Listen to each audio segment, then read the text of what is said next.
Tenemos en línea a Martín Piñero, que le damos los muy buenos días. Y bueno, Martín, somos todo oído.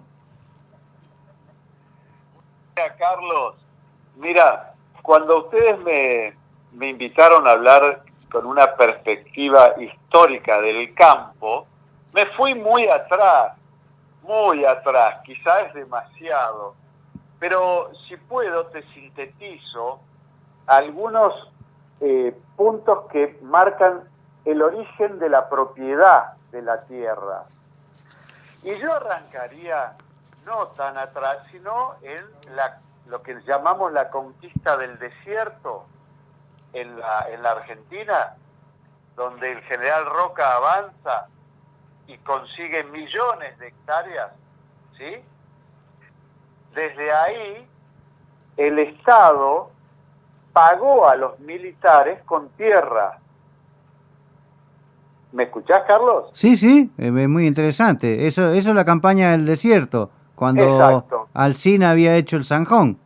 Exacto, y Roca después avanza y toma definitivamente todo el territorio nacional. Y pagan a los soldados con tierra. Lo que sucede es que después, entre ellos, se van comprando la tierra y ahí se forman esas familias patricias latifundistas, porque uno le va comprando al que está al lado. Hay militares que no quisieron dedicarse al campo y vendieron. Y ahí se forma el latifundio ganadero, que ese fue el primer símbolo de la Argentina, las familias con miles de hectáreas y con la producción ganadera. Ese es el origen de la sociedad rural de la Argentina. La patria pastoril. Exactamente, primer punto. Fíjate vos la diferencia con, por ejemplo, el grito mexicano de Emiliano Zapata en 1910, cuando se hace la Revolución Mexicana. Emiliano Zapata pide tierra y libertad, ¿no? En el mismo momento que se estaba discutiendo en la Revolución Mexicana todo un proceso enorme, Emiliano Zapata pide tierra y libertad. Acá en la Argentina, 40 años antes, en 1870, 1880, ya la tierra estaba definida y el proceso político ya estaba consolidado.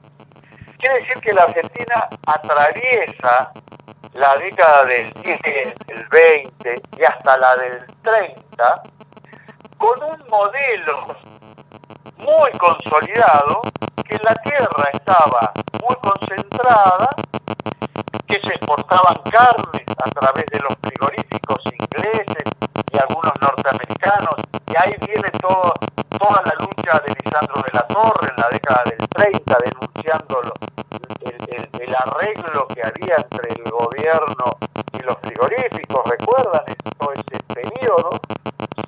Y ya después comienza, después de la década del 40 y con el peronismo y lo que sigue, comienza un cambio en el que esos grandes latifundios empiezan a dividir. Y el grito de Alcorta, que eran los gringos que arrendaban tierra, empieza da como lugar a la Federación Agraria, que ese es otro segmento de dueños de tierra, que es lo que finalmente termina conformando la Pampa Gringa. Una Pampa Gringa que ya es agricultura, ya no es solo ganadería. Ya ahí es ganadería y agricultura. Y esa Pampa Gringa se consolida más adelante, mucho más adelante, con el proyecto sojero. Estamos simplificando en palotes muy grandes un origen ganadero y oligárquico, y una conformación después de nuestro campo en el gringo agricultor, con fracciones más chicas, y donde se sigue dando el arrendamiento. Pongamos como ejemplo a los Martínez de Hoz de la oligarquía Herrera y Alfredo de Angeli de la Pampa Gringa y Sojera. ¿Me va siguiendo hasta acá? Sí, te voy entendiendo. La familia Martínez de Hoz hacía rato que andaban dando vuelta con el tema de los campos, ¿no? Por eso, es un ejemplo de una familia que había cientos de familias oligárquicas y ganaderas. Y un Alfredo de Angeli que representa a los miles de chacareros gringos que son hoy los que conforman el campo. Entonces, identifiquemos a los protagonistas. Por supuesto que en el medio hay muchos otros, porque hay cooperativas agrícolas o agropecuarias muy fuertes, y hay otros tipos de propiedades también que conforman otras sociedades, otras instituciones que representan el campo. Pero básicamente hoy tenemos la Pampa Gringa que invierte, trabaja de sol a sol, que aprovecha el recurso que tiene la Argentina en el potencial de su tierra y de sus climas, y que genera riqueza, y que obviamente ese protagonista al que hay que identificar, porque si no hablamos del campo como si habláramos no sé de qué, estamos hablando de un gringo que lucha, que invierte, porque hoy la Argentina tiene una tecnología superlativa puesta en el campo, con la siembra directa, el uso de fertilizantes, etcétera. Y ese gringo no le gusta que le metan la mano en el bolsillo. Ese gringo defiende, y es muy austero por otro lado, pero defiende su esfuerzo y su trabajo y se choca con gobiernos que necesitan recursos del campo, necesitan que ese campo ayude a sostener todo un porcentaje muy alto de la población que queda desvinculado de la fuente de trabajo. ¿Por qué? Porque la industria en la Argentina, que es la gran generadora de empleo, desde el 76 para acá se fue cayendo y empezó, para mí, empieza en el 76, la gran desindustrialización y el gran aumento de la pobreza en la Argentina. Porque producto de la desocupación, ¿no?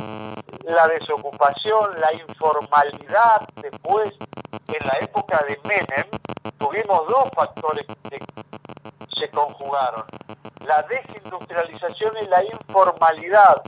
Ahí empezó todo el sector servicios y un comercio informal que se fue consolidando y no lo pudimos cortar porque la industria no volvió a recuperarse después de la década del 70. Ya llevamos 45 años de desindustrialización.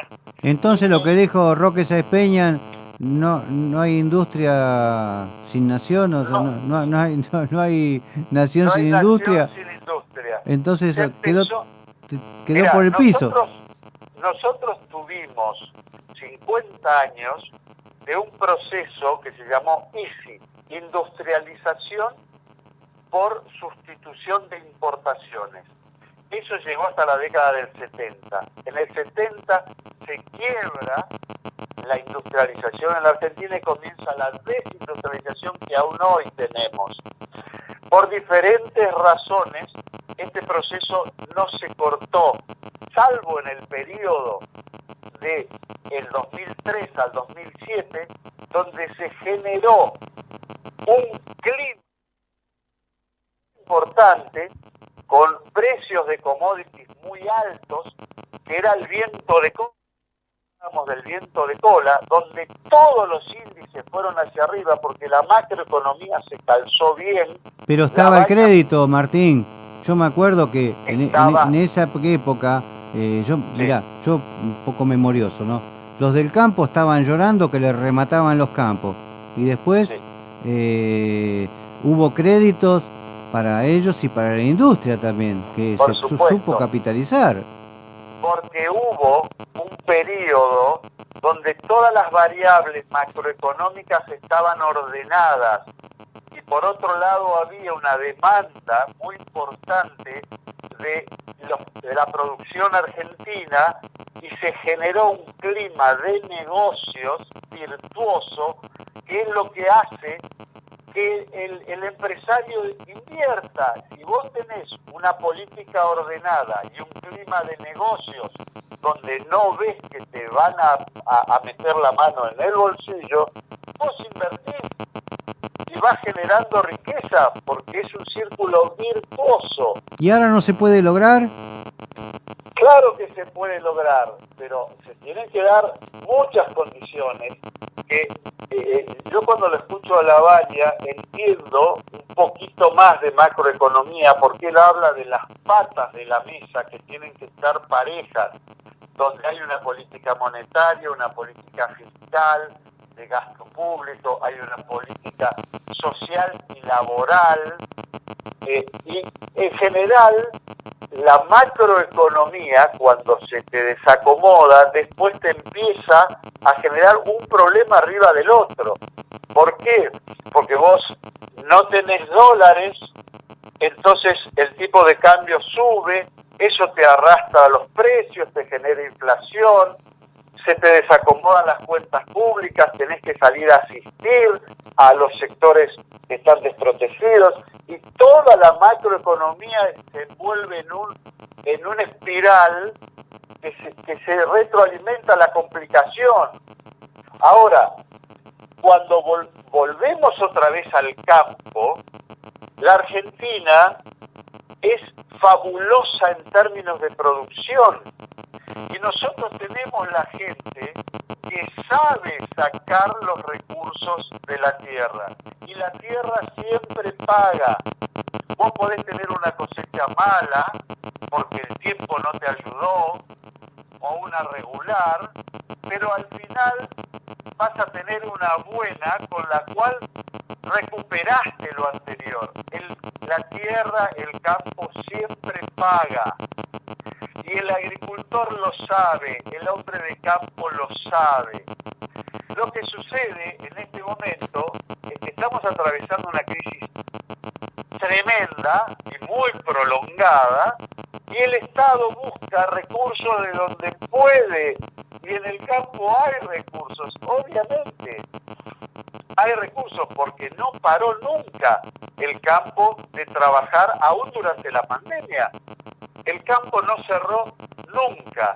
Entonces ahí hay un potencial de recursos sobre lo que el Estado está pensando para cubrir parte de todos los problemas que tiene la economía argentina. Y se encuentra con estos protagonistas que desde hace 140, 150 años son los que miran las cosas desde el campo y le tienen un cierto recelo a la ciudad y más al gobierno. Por lo tanto, tenemos que convivir con este conflicto. Esto no se soluciona con liberando el maíz o acomodando un poco el precio de la carne. Estas son cuestiones estructurales. No debería haber perdóname que te corte, ¿no? No debería que haber una mesa de acuerdo entre el campo, el gobierno y las 7 cerealeras que exportan para ver cómo le damos forma a esto para no estar años y años hablando lo mismo. Por supuesto, porque todos tienen un poco de razón, porque cuando el gobierno hace hincapié en las cerealeras, que son las que se quedan con la crema del negocio, bueno, tiene razón en decir que ahí hay una concentración especulativa que hay que controlar. Pero esas cerealeras también mandan al frente a los chacareros, que los chacareros tienen razón en discutir, que ellos son los que generan, los que transpiran, y después vienen todos a la mesa a querer aprovechar ese recurso. Entonces, todos tienen un poco de razón. Siempre lo mejor es buscar información, hablar con cosas razonables, reales, no ideologizar, porque esto es una cuestión comercial, esto es una cuestión de números y de buscar equilibrios. Pero siempre está factible ese punto, siempre es factible avanzar hacia una mejora, hacia un acuerdo. Hay que poner gente que sea interlocutora válida, gente que sepa de esa cuestión, no improvisar, tampoco manejarnos con criterios marginales, porque si vos analizás una producción caprina de una región montañosa de Mendoza, eso no te define el problema de la ganadería. Claro. ¿Me seguís? Sí, sí, Vos sí. no podés hablar con un mini un problema de la agricultura, ni ¿entendés? Las economías regionales también tienen su propia dinámica, pero cuando hablamos de macroeconomía estamos hablando de la gran producción agropecuaria de la Argentina. Entonces, hay de todo en esa mesa como para ir identificando los sectores, los problemas y tirarlos arriba de la mesa. Pero hay soluciones. Y finalmente, lo que te cerraría, para no abundar, Está bien. es que la política, una garantía, pero de negocios, la comprensión del empresario es lo que salga adelante. Y el funcionario tiene que confiar en el empresario. Genera la riqueza, no la genera el Estado administra y Está bien. distribuye. Sí, pero también tenés que tener en cuenta que, ejemplo, esta cerealera que el Banco Nación le prestó no sé qué cantidad de dinero, que se estimo que debe ser de todos los argentinos, ¿cuándo devuelve? Bueno, ahí tenés. ¿Querés que hablemos un parrafito de Vicentín? Bueno. Vicentín es un ejemplo típico de la Argentina. Los Vicentín es una familia de inmigrantes que en varias generaciones acumuló inteligencia, riqueza, fue incorporando tecnología y se diversificó en una cantidad de rubros, y hoy en el norte de Santa Fe, y que irradia para Corrientes, para Chaco, para Santiago del Estero, los Vicentín son un emporio. Yo lo vengo viendo hace 15, 20 años, el crecimiento, lo que es Vicentín en el interior. Pero ¿qué pasa? La Argentina devora negocios. La Argentina vuelve loco a cualquier empresario porque te cambian las condiciones. Generan situaciones que ponen en jaque a las empresas. Y los Vicentín fueron creciendo y algunos de los sectores que los Vicentín incorporaron empezaron a ser deficitarios. Y ahí es donde los Vicentín empiezan a endeudarse, y ahí es donde por ahí las administraciones comienzan a fallar. Fíjate que Nardelli terminó con un infarto fulminante hace poco tiempo, sí, porque verdad. no pudo sostener emocionalmente el despelote que generó. Pero Vicentín es un ejemplo de una familia que fue poniendo un ladrillo arriba del otro y generó un emporio. Ahora, cuando Alberto Fernández propone una administración compartida y una especie de estatización, los que le vendieron a Vicentín, entre ellos YPF, y los chacareros de Córdoba y de otras provincias que le vendían a Vicentín en la materia prima, estaban pidiendo que eso avance porque eso iba a destrabar las deudas que tenía Vicentín. Bueno, no se entendió que era una solución, eso era una solución para destrabar el problema, porque además el Estado era acreedor de Vicentín, y con una administración en la que estuviera la gente de YPF y otros sectores, eso empezaba a destrabarse. Y por supuesto que el Vicentín iba a estar adentro, y con un control judicial de la salida de este problema. Bueno, no se entendió, se ideologizó en términos de libertad, y ahí ahí cambiamos la discusión y nos fuimos a una cuestión ideológica. Martín. Y levantamos la grieta y Vicentín está cada vez peor. Martín, mirá, Y va a la quiebra. Acá el operador me está haciendo señas que vamos a ir a una tanda. Muy bueno tu apreciación, todo, y la verdad que estamos muy conformes con tu relato. Y bueno, y esperamos que el próximo, sea más auspicioso que no el tema campo, sino y que el campo dé las divisas que tiene que dar para el crecimiento de este país, ¿no? Bueno, perfecto. Muchas gracias, Martín. Muchísimas gracias a ustedes, al contrario, gracias a ustedes. Un abrazo. Por darme este espacio. Igualmente.